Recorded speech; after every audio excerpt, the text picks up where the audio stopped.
Hello, everyone, and thank you for coming into the Multicultural Bookstore today. We're going to get our meeting started. We have a young lady that is here that's interested in the Miss Juneteenth Nevada Scholarship Program, and so we don't want to labor on our time. So we're going to go ahead and get the meeting started. We have a special guest that's going to come up and talk with us today, and she's going to share her story, a little bit about herself and life as we see it today. So my name is Marquis, and I'm the director for the Miss Juneteenth Nevada Scholarship Program. And so without further ado, can I have you come up? Thank you. Very nice to meet you. Likewise. If you'll introduce yourself. Yes, ma'am. Hello, hi. Hi. Congratulations, Miss Mia. And thank you all for having me come here today to speak to you. I always say I'm just a resident, I'm just a normal person every day, but I spoke to Miss Carol one day, just happened past here, and she was telling me about this wonderful program. And she thought my story should be told as an inspiration. So as I stand before you today, when I was born, my mother, imagine the doctor saying to you, don't get attached to her because she's going to die anyway. And so being my mother's first child, she was like, that's not going to happen. That's my baby. So I was born with what's called sickle cell. I was born in the 70s, so there was no testing and all of those things for that. So my mom, me being her first, she poured all her love, of course, God first, so that I could be here with you today. It was 5 different times that they told me that I wasn't going to make it. So my last death date was at the age of 35. And so at the age of 35, I went on this cruise that I'm still here, still here. And then when I came back from that, they diagnosed me with multiple sclerosis. So of course I went through a whole period of just being depressed and all of those kinds of things because, I was angry that I was a good steward of the sickle cell. Now I have the MS. But I tell you that story because standing here as a 52-year-old woman who is college educated, who has traveled the world, I try to use my life as an example to others because I could be a lot worse. I could be dead. I could have had a stroke, a real stroke. I could have had, be with assistive technology to even walk. At one time, I needed assistive technology to just transcribe my job information into the computer, but praise God. So I don't know if there are any believers in here today. Yes. Okay. Yes. But I just want to let you know that my foundation is God. Yes. And I mean, I believe that Jesus, and he is the one who is just like keeping me. The Holy Spirit is directing me. But I also want to tell you that even knowing God, we as humans, we do have our times where we fall sometimes, right? It's not about the falling, though, is what I want to tell you. It's about the getting up. There's a time in your life when you feel like you've done everything. You feel like and nobody cares. You feel like all the doors have been shut. But I'm here to tell you that when you are resilient, you believe who you are, you believe what you're doing, you can get up. We turn those failures and those obstacles into stepping stones to the next thing in our lives. Who in here has been told you can't do something? Some of us in here might have been told, you're not going to amount to anything, Exactly. You're not going to amount to anything. You're too sick to do that. You can't go here. You can't go there. Well, my theory that I have adopted for my life is, I can do anything I want to do within my own normal limits. And we all know what those are. I also believe that every single one of us in here has something, right? Either you're diabetes, you have high blood pressure, you have aches and pains, you got back pains. Everybody has something. But are you going to keep that you're going to let that keep you from moving forward? No, you use that as a stepping stone to the next time. What can I do to help my back? What can I do to change my diabetes? What can I do for my high blood pressure? Look, you tell me I have pre-diabetes. Tell me what I need to do not to have diabetes. Okay, I have to cut from 6 sugars to 3 sugars. That's what I'm going to do because I don't need anything else in my daily schedule as it pertains to health, right? But even with that, knowing that things come, right? You have schoolwork. You have parents telling you what you can and can't do. You have a phone that's telling you, oh, you got to go get the new this and new that, or you got to look this way or that way. You know what? It's nothing but the lie from the enemy, because you are beautiful. You are wonderfully made. And you are a particular person made exactly the way you're supposed to be made. Just like Miss Mia. How many obstacles did it take for you to become Miss Juneteenth?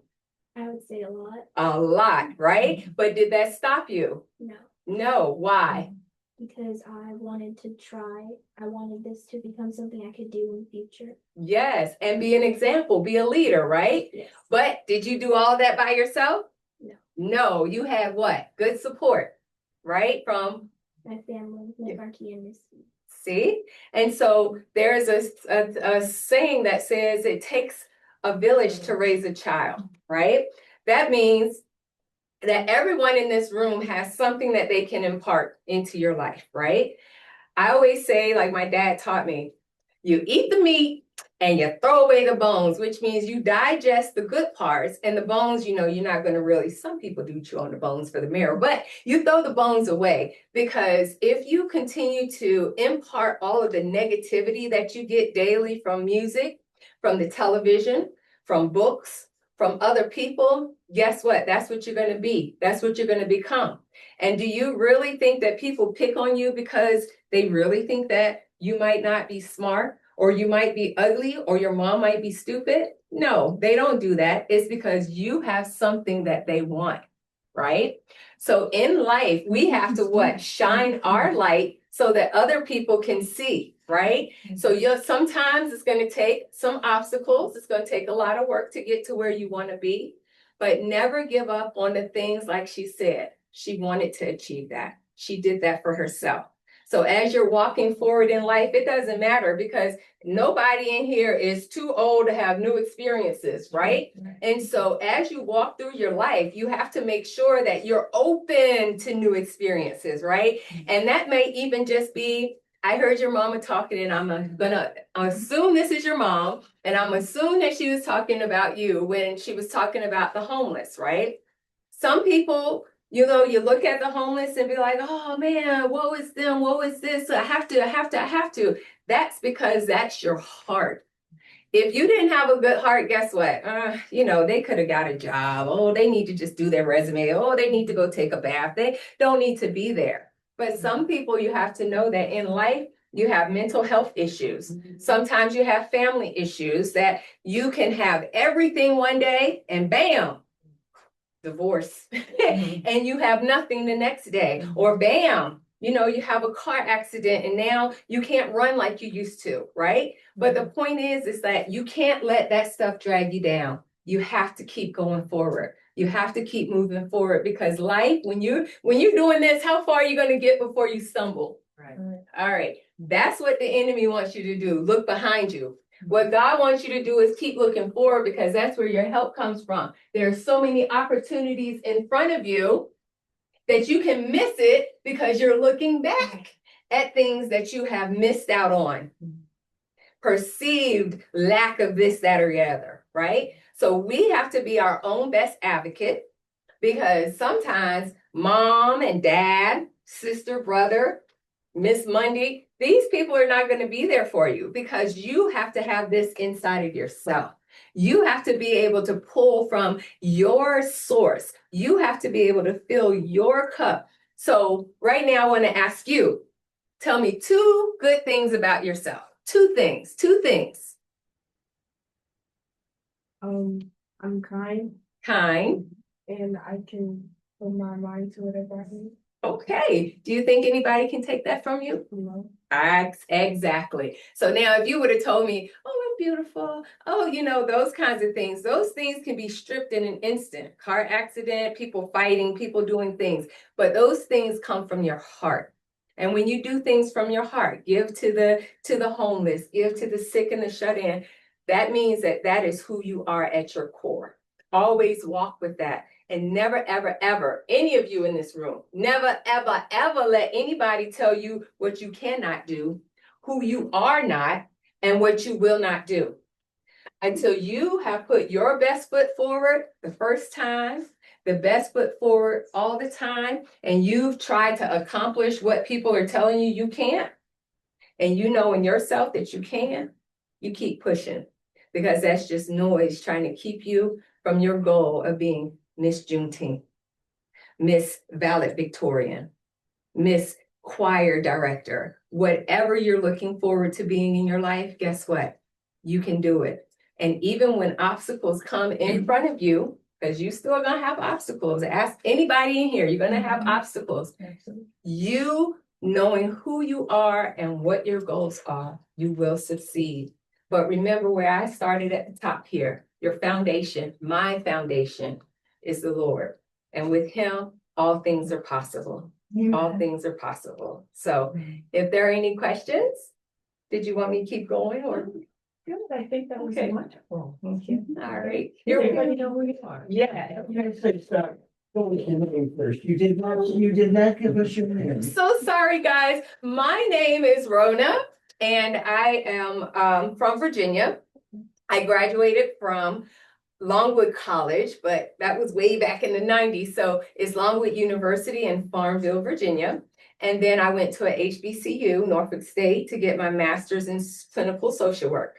I have worked with youth. I've worked with the probation. I've worked in the hospitals, all those kinds of things. And I just love people. I have a heart for people. And I want everybody to live well in their lives in anything that they do. So that's who I am. Thank you for your time. You're welcome. Well, this was definitely a great way to get our meeting started. And because we are low on attendance, but that's okay, we're going to proceed and go forward with the Miss Juneteenth Nevada Scholarship Program. And I'm going to ask Mia to join me up here, if you would, Mia. I'm going to sit there so you guys can see. So our Miss Juneteenth Nevada Scholarship Program starts with what we call an 8-week road to Miss Juneteenth. That's from April to June, and we prepare for the pageant and the scholarship program. We start, our first big meeting was a 12-hour shut-in. Tell us about the 12-hour shut-in, if you will.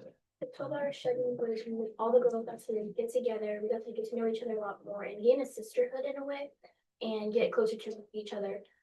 We were able to go on Zoom and meet people who wanted to talk to us and enlighten us, and we were able to just get to know the whole scholarship program as a whole, and it was an amazing experience. So at that experience as well, we had our photographer there, we had our hair and makeup person there, and we actually did a Zoom meeting, and they did makeup applications from Zoom. So the instructor was on Zoom while they were sitting with the physical boxes in their hands and learning how to do makeup application. We also did an etiquette session. So I'm sure you're familiar with this, having done pageants before. We started our walking sessions, and we began the process of what we call our introductions.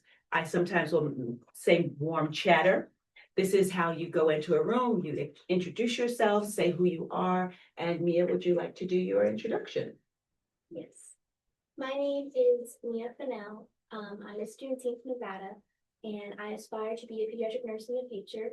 I am actually right now studying for college because I hope to get into Australia and spend most of the rest of my life there. Right now, I'm working really hard and I'm just got my license, so I'm having a really good time right now. Yeah. Sounds fun to me. So after they do their introductions, or we start that process. Now, again, right now we're sitting in what we call that 12-hour shut-in. That process begins there because in May, we do something called a pitch tournament. Now that pitch tournament is when they actually receive their sash for their decided area and their small crown. I never call them tiaras, they are crowns for the young ladies. And now they can go into the community as a representative for your community and talk to their sponsors. Again, this happens in May. So at the shut-in, we begin that process. Yes, you have a question? What are the areas? The There are areas? 22 sashes in the Las Vegas area. So you have Las Vegas, downtown, Centennial Hills, Aliante. Ladies, just so you know, we are part of the Girl Scouts of Southern Nevada. So we do have cookies that are on sale. Those cookies do support our program. And they've extended the cookie sale because they had such an overage with the troops. And the troops get $1 a box. It goes into our Juneteenth, what I call the kitty for our young ladies. This helps us to do several things with them. However, this cookie sale, that money is going into the kitty. And I was going to talk about our New York Fashion Week. So I'll get to that in just a second. We were going over the scholarship program, which is for our young ladies, really 14 to 19.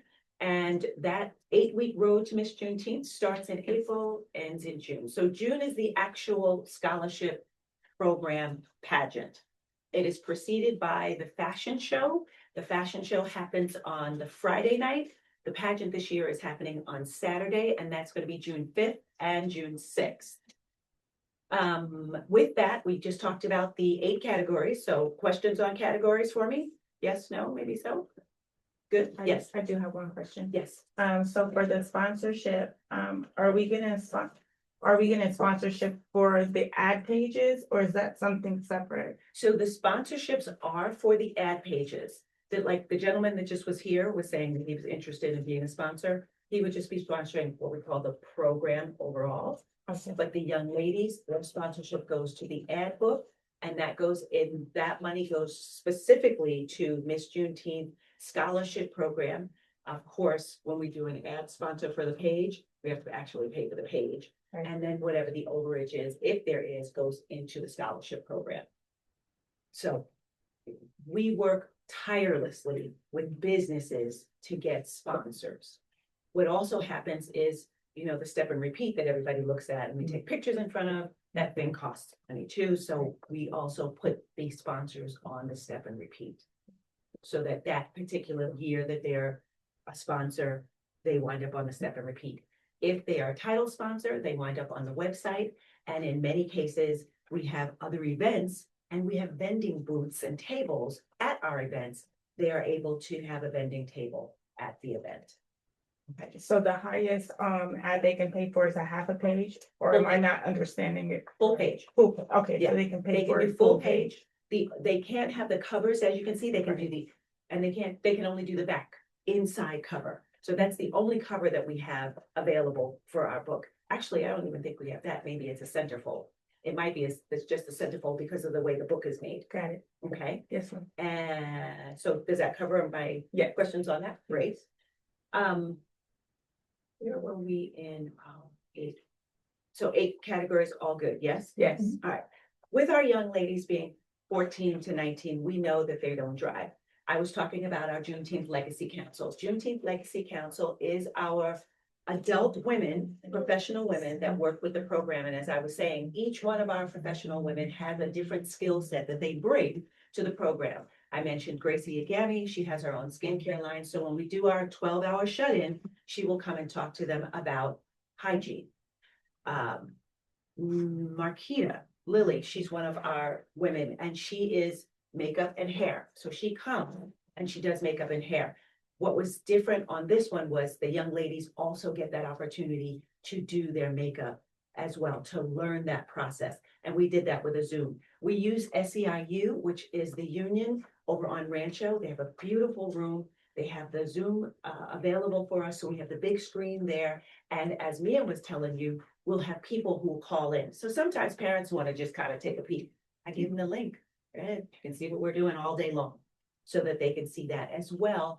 We are part of the National Juneteenth Observance Foundation. And so the president of the National Juneteenth Foundation will call in and say hello to see, what girls we have and who's doing what and what's happening in the area. He'll call in and he'll talk to us. And he is a walking encyclopedia for Juneteenth and all of our history. So a lot of times I will ask him to talk about Maximilian because we don't have a lot of that information or that history, and it doesn't get talked about a lot. I didn't know it before I came. So he'll talk to the girls about that and other parts of our history. Mia, can I get you to talk about the flag? Yeah. Which flag?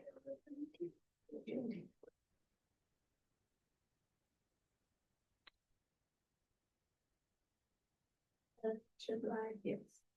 This is our blood of our ancestors. So the red is on the bottom of the flag, which represents what you just said. Say it again for me. The blood of our ancestors. Okay, and the blue represents The hope. the horizon. Yes, hope for our future, yes. Yes.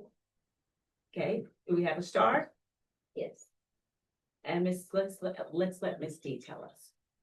Well, the center star is Texas, which is where Juneteenth started, Galveston, Texas.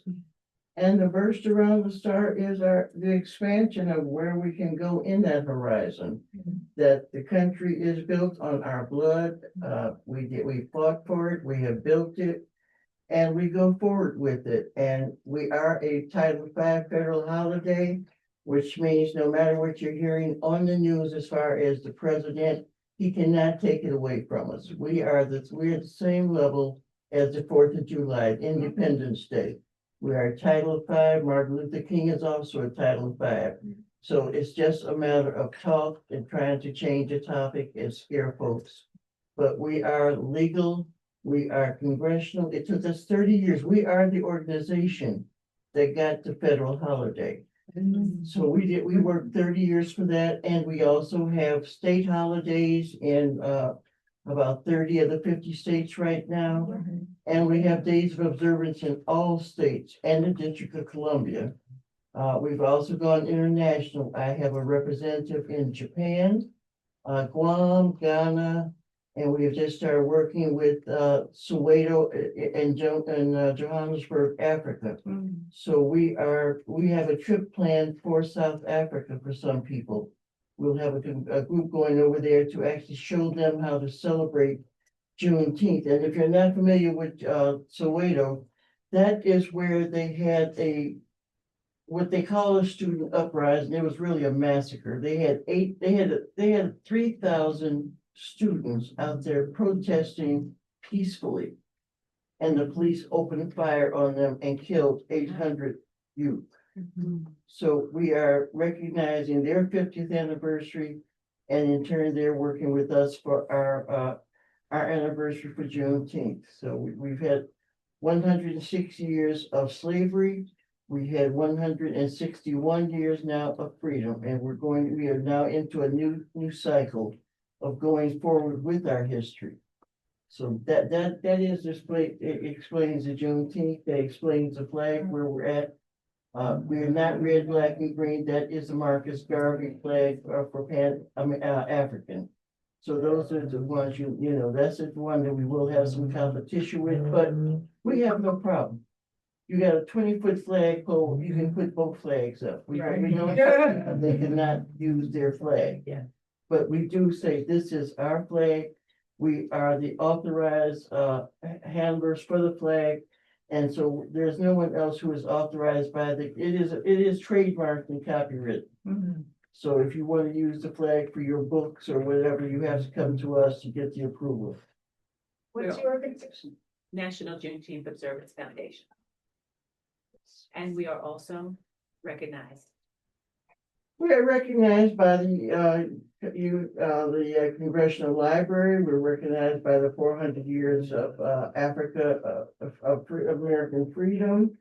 We have an MOU, a memorandum of understanding with, as I say, with the Friends of Africa. We have Global Mayors Association, which is not just the United States, but that's also outside this country.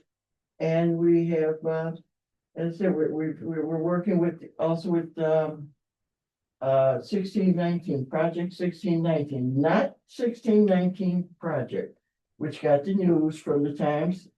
It is wrong. It is full of inaccuracies. So you want to get the history, you want to look at Project 1619.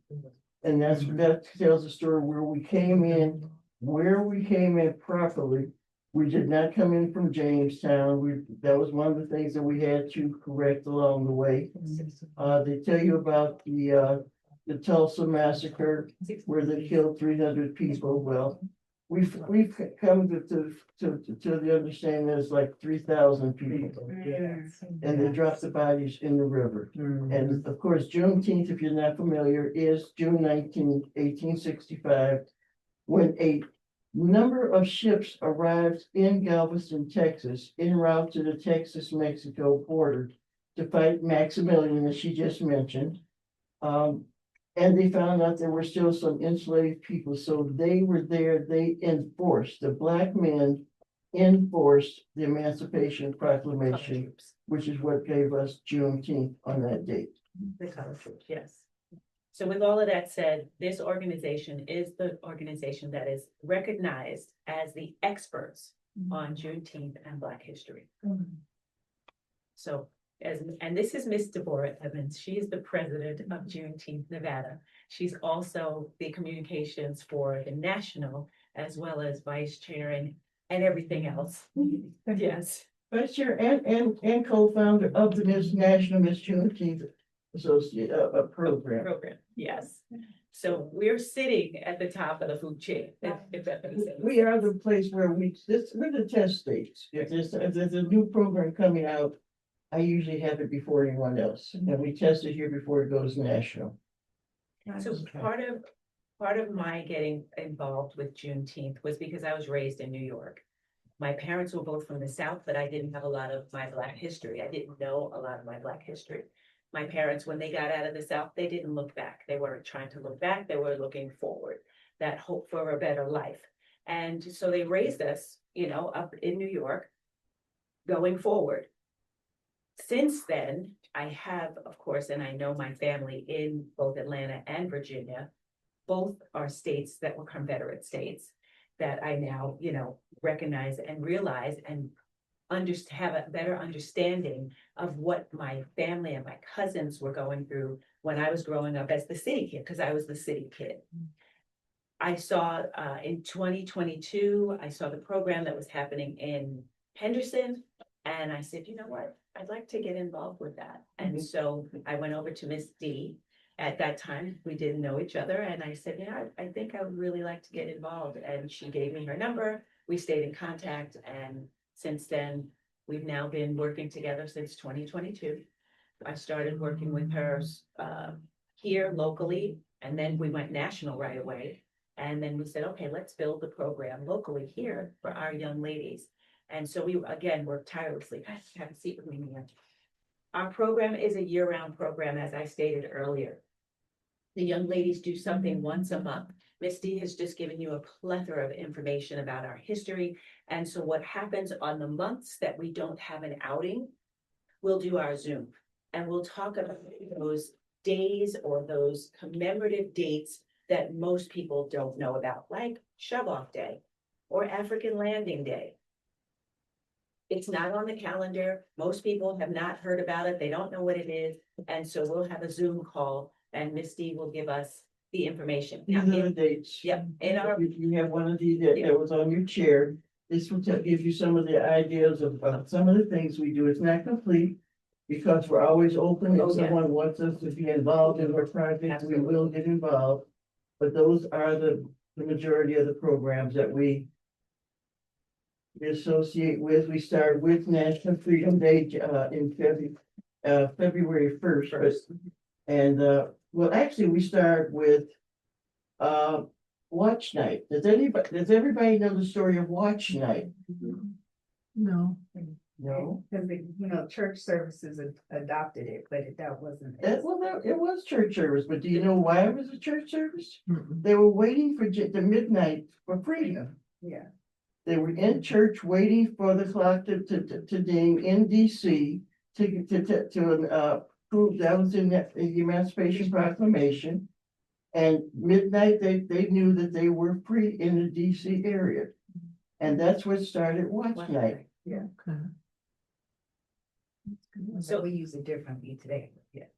well, we still, it's interesting because between the Baptist Church, the AME Zions, the Apostolic churches, and now the born again Christian churches, they have adapted that Watch Night, and that Watch Night, that shifting over the time into the new year where you're growing and deepening your relationship with God, of course. Our organization is a Christian organization. We do not discriminate against anybody's personal religions. However, our young ladies, most are Christian. We do pray before our meetings. We pray at our events. And this is something that also gives them an opportunity in their, what I'll call public speaking. Prayer is a personal time. At the same time, when we come together, it's called fellowship. And so when we're fellowshipping together, like today on Sunday, and it doesn't have to be on a Sunday, we have this time, once we're talking about God, Jesus, the things that went on, the scriptures, the book, the good book, the word, we're having fellowship. So right now we are in our technical church, because church is the people, not the building or the place. So this is something, again, instrumental. Mia had talked about earlier about the sisterhood that's formed, and that sisterhood is formed at the shut-in, that first 12-hour meeting. So I think I've kind of gone the gamut of the program so that you really get an overview of the impact.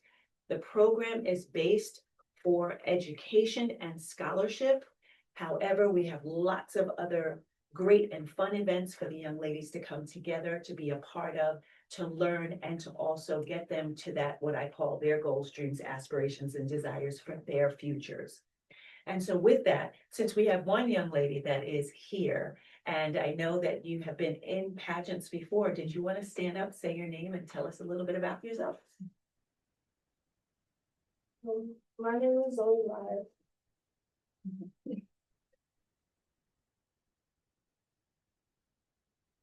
My name is Zoe Lai. I'm 13 years old.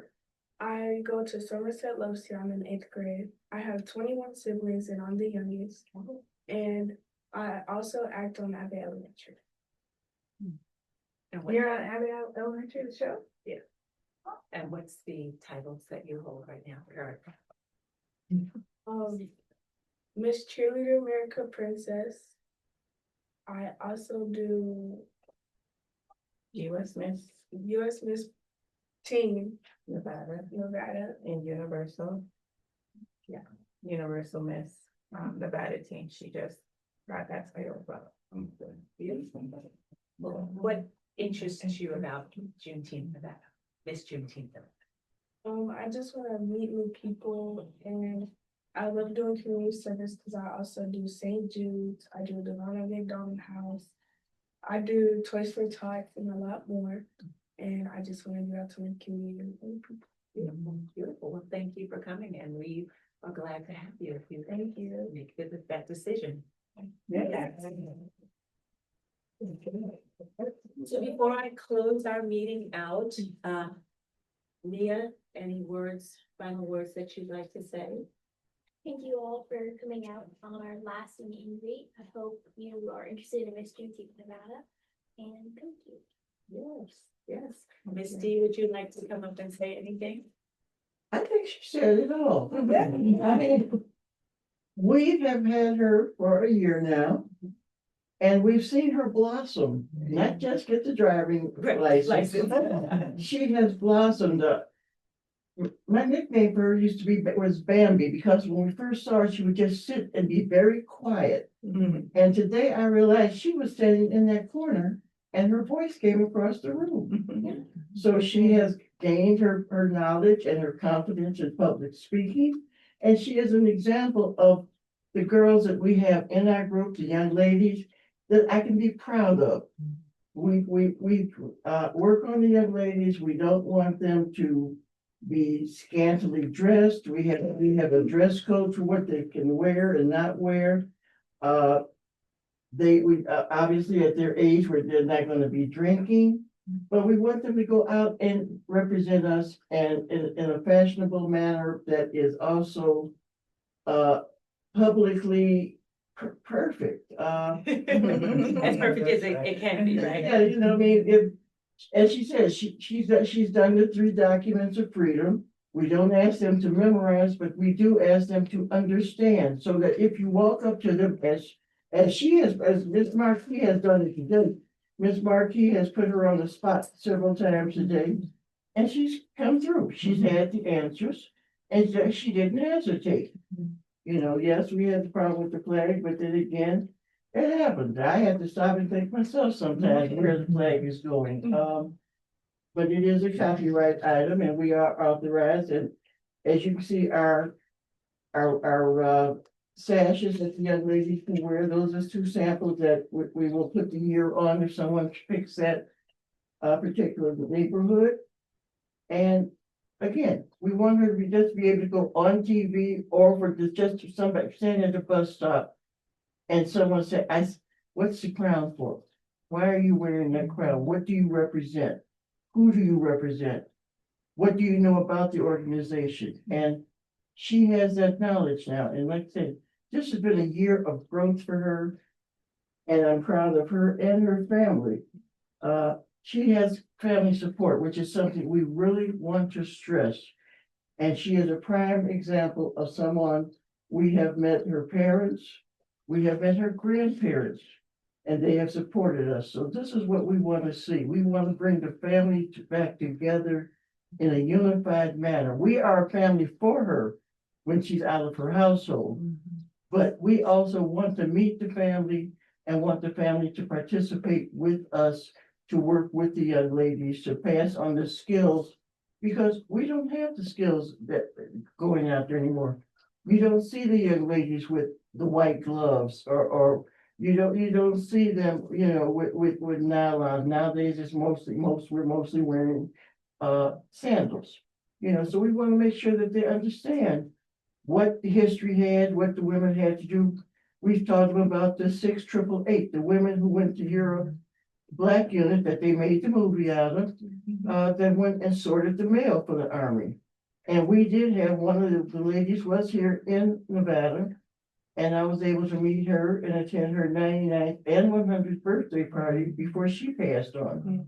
So we have people in our community that they have not met, that we want them to know. So they've had the opportunity to meet Miss Helen.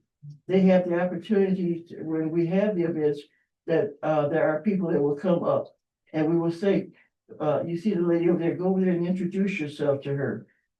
She's done such and such in the area. And so, again, Mia, thank you for representing us for this year. With that, we would want to thank you because this is standard, and this goes on. This is not stopped in June when she passes on to the next crown. She just goes to a different level. She is still a state ambassador with National Juneteenth. So part of the continuing program, thank you, Ms. Steve, for the segue, and then we'll get out of here. Mia has represented for the year. She has come up to a level that Ms. D is proud of, and the next invitation she will receive is an opportunity to go to New York Fashion Week. And that is a sponsored position for her that she will be able to go to. So you'll need to speak with your parents and talk about that, see if that's something that you'd like to take advantage of. New York Fashion Week, Timeless Beauty will sponsor you there. We then just have to talk about getting you there and getting the room lodged. That's something that's a continuing portion. My goal with this program as the director is to get these young ladies out of their 10-block radius of life so that they can see from here through the United States and even into our international that people are people. There's no difference. It's just a different land. And once you have those tools, and I said this to my son, I'm just trying to fill your toolbox, honey. This way you have choices. The toolbox is empty. You don't know, what do I want to do? I don't know. So let's fill the toolbox with as many tools as we can put in there. Now you can make some real choices for yourself. I enjoyed this. Maybe. I like that. Oh, I love that. Okay, so now we have a direction that we can start going into. And if necessary, we have a plan A, a plan B, and a plan C. Thank you for coming, for being here. If you'd like to sign up, let's go over here to the table and talk about that, see what that looks like for you. You can actually see your stash for Aliante. It's over. Oh, yeah. Okay. Mia, And there was one mention of sickle cell. We do have a sickle cell director in California. And we're working with an organization here, but we have one that's directly involved with Juneteenth. Oh, So we are working with the sickle cell. We don't have muscular dystrophy yet, or muscular sclerosis, but we do have a sickle cell that is part of our organization. Cause that's June 19th also is World Sickle Cell Day. Yeah. So, Yes, Juneteenth is also that day. Yeah. um,